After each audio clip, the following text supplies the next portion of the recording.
Bwana Yesu asifiwe. Wapendwa, tunakushukuru tena kutufata magharibi ya leo kwenye mtandao. Tunakuwa ndani ya mpango wetu wa siku 21 ya maombi ambao unasema hutakufa maana umekaribia kufika. Hutakufa maana umekaribia mwisho wa mwaka. Wachawi, walozi, ulimwengu wa roho inapangaga kila leo kufanya mabaya mwisho wa mwaka.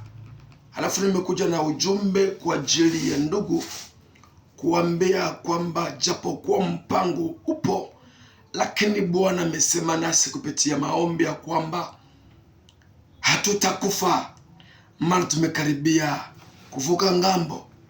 Hatutakufa maana tumekaribia kufika mahali tuko naendea.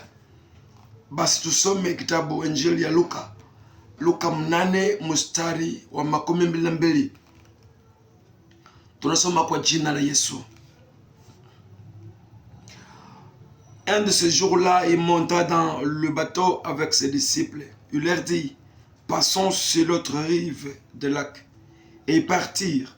Pendant qu'ils naviguaient, ils s'endormaient. Une bourrasque fondue sur le lac. Le bateau se remplissait. Ils étaient en danger. Ils vinrent le réveiller en disant: Maître, Maître, nous sommes perdus. Réveillez. Et il reboua le vent et les flots qui s'apaisèrent. Le calme se fit. Puis il leur dit: Où est votre foi? Saisis de crainte et d'étonnement, ils se disaient les uns aux autres: Qui est-il donc celui-ci? Il commande même au vent et à l'eau, eux seuls, ceux-ci lui obéissent. Amen. Tunaongelea kuhusu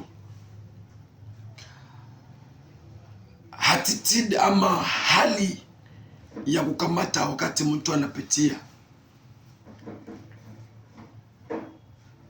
comportement. Tutakamata juu tuvuke. Hapa mtaendeleo, niko kwenye guest.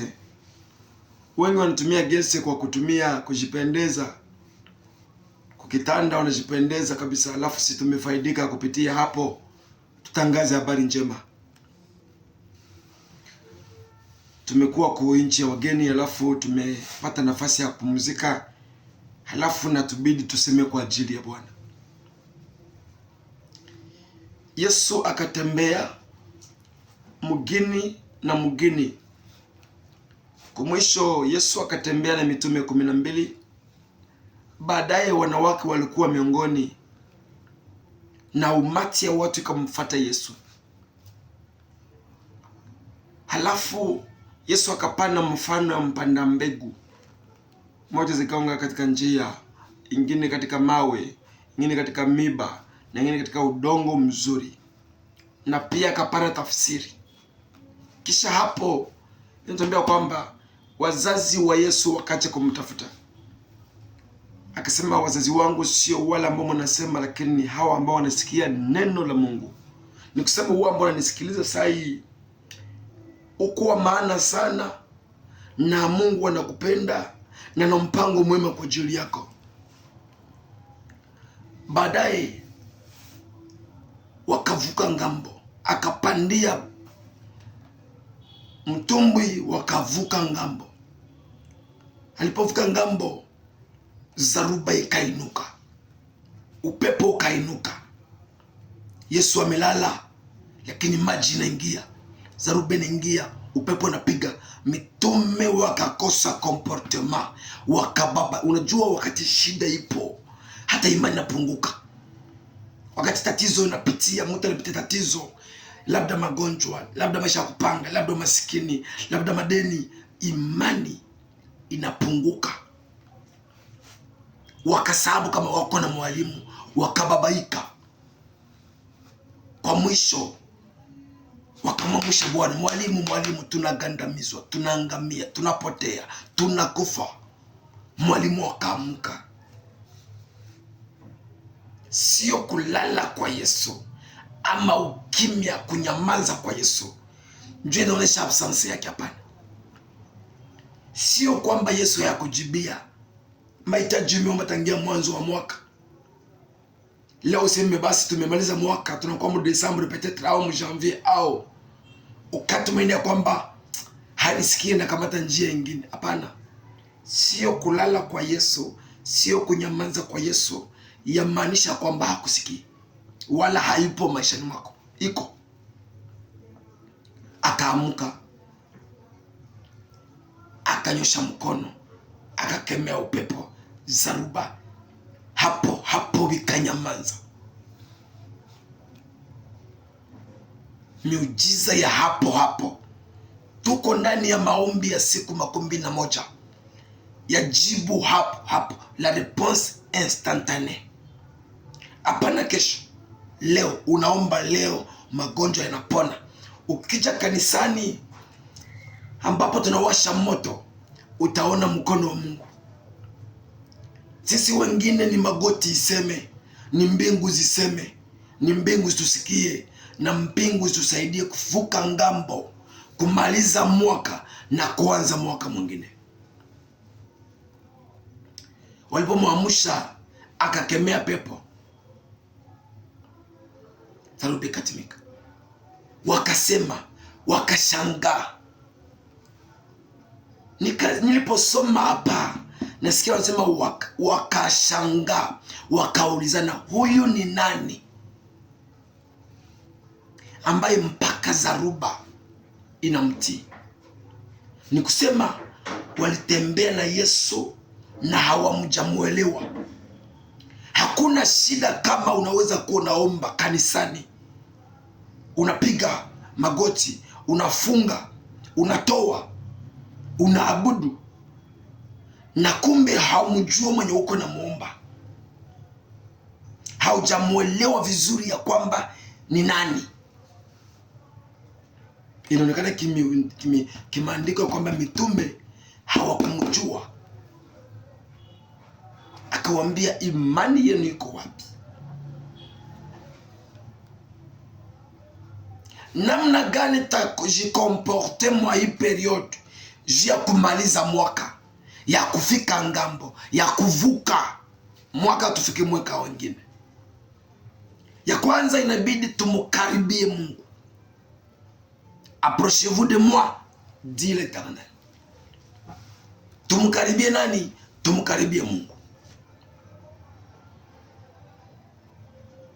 Maana kwake njoku kwa assurance. Immunite ya Mungu,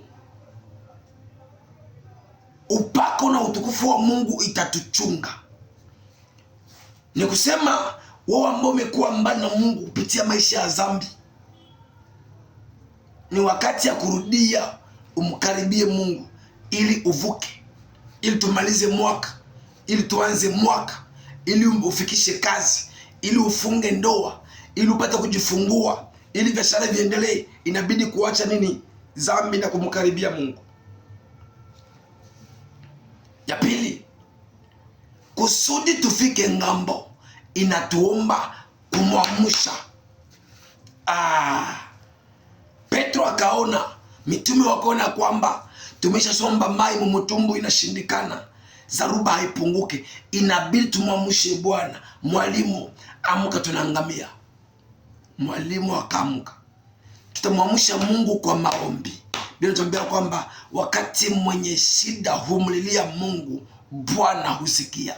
Wakati muombaji huomba Bwana, Bwana husikia.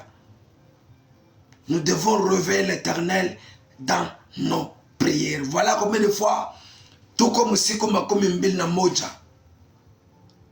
kimaombi, magoti, kumrago, tunavala magunia, tunamtafuta Mungu usiku na mchana, ili tuvuke ngambo, ili tumalize mwaka, ili tufikie ukomo, ili tujibiliwe, ili tupone, ili tudemere mwokovu. Ya tatu, akaambia mitume, wapi imani yenu ipo? Ipo wapi imani yenu? Banajua kama mko ba Kristo, banajua kama mko mitume wangu. Sasa imani ya banabajui yako iko wapi?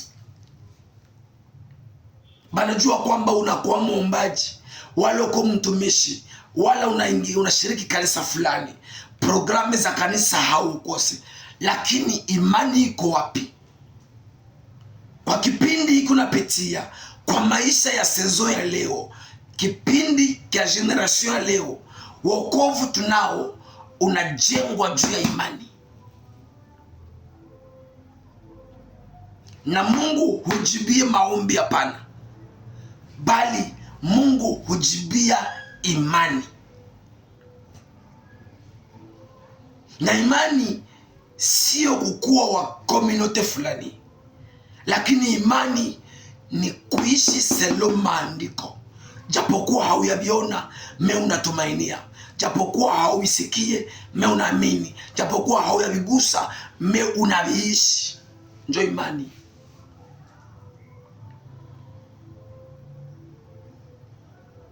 Walipovuka ngambo mpendwa, kisha imani inabidi kumjua Mungu.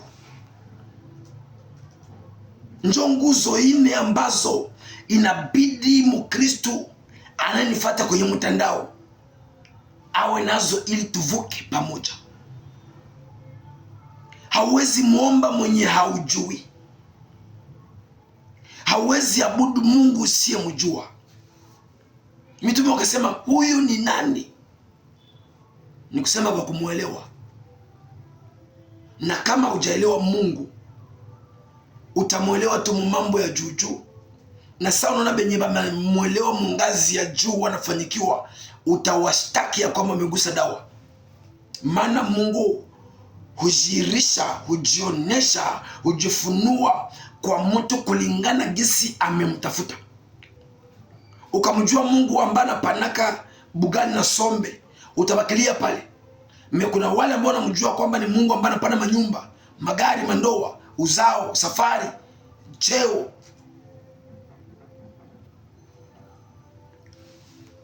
Wakavuka ngambo, kukaja mtu mwenye wazimu ambaye wanamuita Efude Gadara.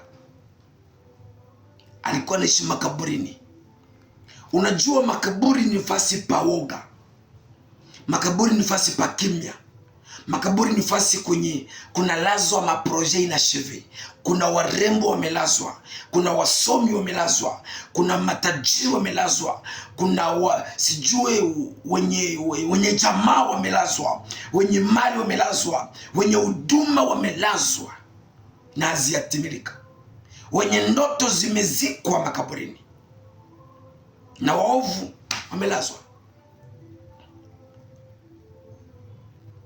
Halafu makaburi ni fasi pa shule. Unapofika hapo, unajua kwamba hapo ndipo mwisho wa mwanadamu. Ndio njia ya kwenda kumaisha ya milele au ya uzima wa milele ama jehanamu ya milele. Mlango ni mmoja, ni makaburi, kufa. Kiburi ya nini utie wakati utakufa? Uoga wa nini uogope kufa japokuwa njia ni mule?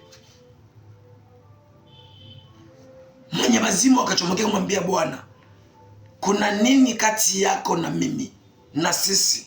Kwa nini ujitie mu maafere yetu? Nimeelewa kwamba kumbe vita zaruba haikuwa zaruba kawaida, ilikuwa zaruba ya kuona kwamba Yesu amekamata njia kwenda kumtembelea huyu mtu. Halafu wakatia zaruba ili zaruba ipeleke mtumbu mbali na kwenye bako wanaenda. Unajua lengo ya shetani kimaishani mwetu ni ili akutoshe munjia ya uzima. Wakati unaishi maisha ya dhambi, mauaji, uongo, fitina, dunia, ufumu, ni ili shetani akupindue, akutia munjia ya jehanamu na usabu ya kwamba mbingu zitakuwaka. Njo lengo moja na nia na kazi kubwa ambayo shetani anatafuta kila leo kufanya. Lakini ashukuriwe Mungu, maana umesikia ujumbe kwa leo kupitia mtandao ya kwamba lengo ya kadi ya Mpemba ni kutosha katika njia. Lakini japokuwa zaruba ivume, upepo uvume, sisi tutapambana na zaruba mpaka tufikie pale ambapo Mungu alisema tuende. Sema amen. Tutapambana na ulimwengu mpaka, maana sisi na Yesu ni majorite imbattable. Oh, mimi ni legio. Wewe ni legio. Okay. Utuamuru tuingie katika nguruwe. Yesu akaamuru jini ziingie katika nguruwe. Kama Yesu anaweza jibia maombi ya mapepo, sijui kama tunaelewa Biblia pamoja. Sijui kama ulishakasoma hapa. Kama Bwana ambaye aliziumba mbingu na ardhi anaweza sikia na kujibia hitaji ya pepo, volontaire abo baingie munguruwe na Bwana kaamuru baingie, itakuwa mara ngapi wewe mzaliwa mwenye sura ya Mungu, mwabuda Mungu, mwabudiwa Mungu, mtumishi wa Mungu, kwa shida ya kupanga, kwa shida ya parseli, kwa shida ya ndoa, kwa shida ya magonjwa, kwa shida ya safari, kwa shida ya watoto, eske Mungu hata kujibia kweli? Biblia inatuambia, mie imani yangu na agano langu kwa Mungu inaniambia kwamba Mungu anasikia na anasikiaka na atatenda. Ni kwetu kumwamsha, ni kwetu kumkaribia, ni kwetu kumjua, ni kwetu kuwa na imani na Mungu atatenda. Haleluya. Na sababu ya kufa kusudi ifike, maana mada inatuambia hutakufa, maana unakaribia fika. Kama kinyume linafika, ni kusema umeenda kinyume mpango wa Mungu. Lakini sizani suluhisho tumepata, dawa tumepata, fungulo ya kufika tumepata. Ni kuomba, ni kuwa na imani, ni kujua, ni kujitupa miguuni mwa Bwana, ni kutangaza kwa ulimi wako ya kwamba sitakufa, nitaishi, sitapoteza, nitafaidika, sitakufa celibatere, nitaoa, nitaolewa, sitakufa lokatere, nitajenga, sitakufa shomeri, nitatumika. Unapotangaza utakula matunda ya kinywa chako. Juaka kuwaka pia na tabia ya mazuri. Hapana tu siye peut-être labda havikamate usema vitakamata. Tout va bien. Nimepata. Asubuhi unakuja nimepata. Kanuni kadiri uko natangaza kwa kinywa chako, kadiri mbingu inakupatia kile ambacho umetangaza. Inaweza kuwa umetangaza mabaya, lakini kama vile nabii wa Mungu na kutangazia mema. Huu mwaka utaisha na furaha kwako. Huu mwaka utaisha na ndoa kwako. Huu mwaka utaisha na uzima kwako. Wambo unakuwa katika hospitali umelazwa na kuombea uponyaji. Wambo umekuwa katika gereza umefungwa na kuombea Mungu aliyefungua Paulo na Sila akufungue pia. Wambo unakuwa na madeni, acha Mungu akulipie madeni. Wambo unakuwa na maswali za kila aina, ujutanzie wapi? Acha Mungu anayemtumikia akulipishe na kupatie jibu ya maswali yako, na uvuke ngambo, uanze mwaka ukimba wimbo wa furaha kwamba kweli Mungu ni Mungu ambaye anaitiwa na kujibia, anayeitiwa na kuja, anayompewa na kupana. Mungu akubariki na Mungu utendee mema. Amen. Shalom.